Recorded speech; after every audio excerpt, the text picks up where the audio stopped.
Hey everyone, and welcome back to the channel.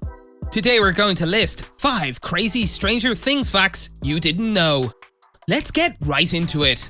Stranger Things, a 2016 Netflix original series created by siblings Matt and Ross Duffer, shot to instant fame as viewers couldn't get enough of Hawkins, Indiana's monster mysteries, tight friendships, and nostalgic adventures. David Harbour rose to sex icon status, Winona Ryder had a significant return, and its youthful cast, Millie Bobby Brown, Finn Wolfhard, Gaten Matarazzo, Caleb McLaughlin, and Noah Schnapp, became overnight sensations. Fans are getting ready to say farewell to Eleven, Mike, Chief Hopper, and the rest of the group after 6 years, 4 seasons, and a lot of bad hairstyles, starting with the just released Volume 1 of the 4th season. The first 2 episodes of Volume 2 will be released in July, and the 5th and final season of Stranger Things will bring the series to a close. But did you know that numerous networks rejected the Duffer Brothers' homage to the films they adored in the 1980s, meaning that the program almost never made it to television? Let's look at 5 facts you didn't know about the show. The show was originally called Montauk.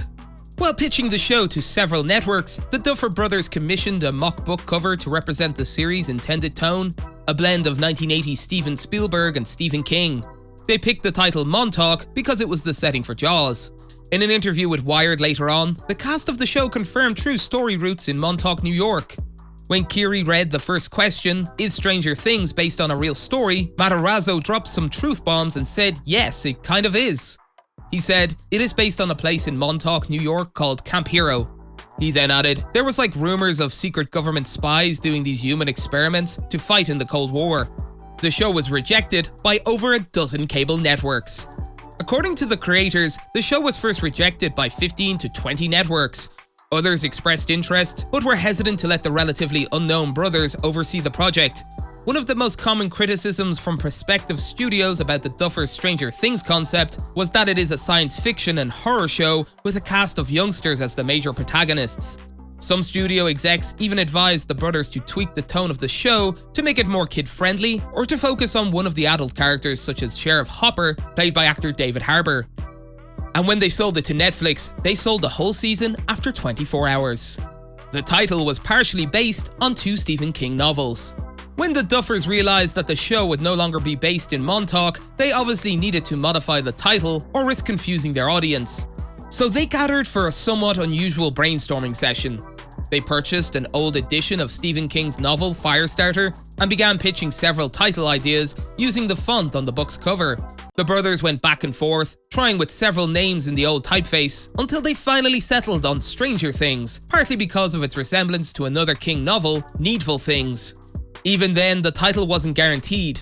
According to the Duffers, they argued over it for a long time before officially renaming the show. The child actors were cast by reading lines from Stand By Me. You've probably never heard of Stand By Me, which is fair given that it was released nearly 30 years ago in the 1980s. However, the film had a great impact on the film's youthful following at the time, and it included child actors who went on to earn significant recognition.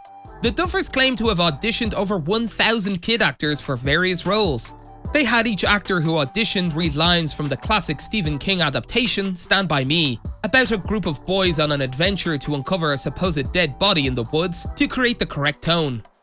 The actors that were eventually cast in Stranger Things were required to read lines from Stand By Me as part of their audition process. These kids had probably never heard of the film, but they needed to ace the audition, showcasing this film's work in order to land their star-making roles. David Harbour wasn't the first choice for Hopper. One of the main reasons why people like the show so much is because of how well the actors play their roles. Jim Hopper, the police chief of Hawkins, is one of the most memorable characters in this show. David Harbour did a great job playing him. However, the Duffer Brothers wanted someone else to play Jim Hopper at first. This may come as a surprise to fans of the show. It was recently said that the show's creators wrote in their early notes that they were thinking about casting someone like Ewan McGregor or Sam Rockwell as the police chief. This idea was justified by stating, the limited nature of the project will allow us to target film actors for the adult leads. In addition, the role of Joyce Byers could have also been portrayed by a different actress, as the show's creators had both Naomi Watts and Marissa Tomei in mind for the role of Will Byers' mother.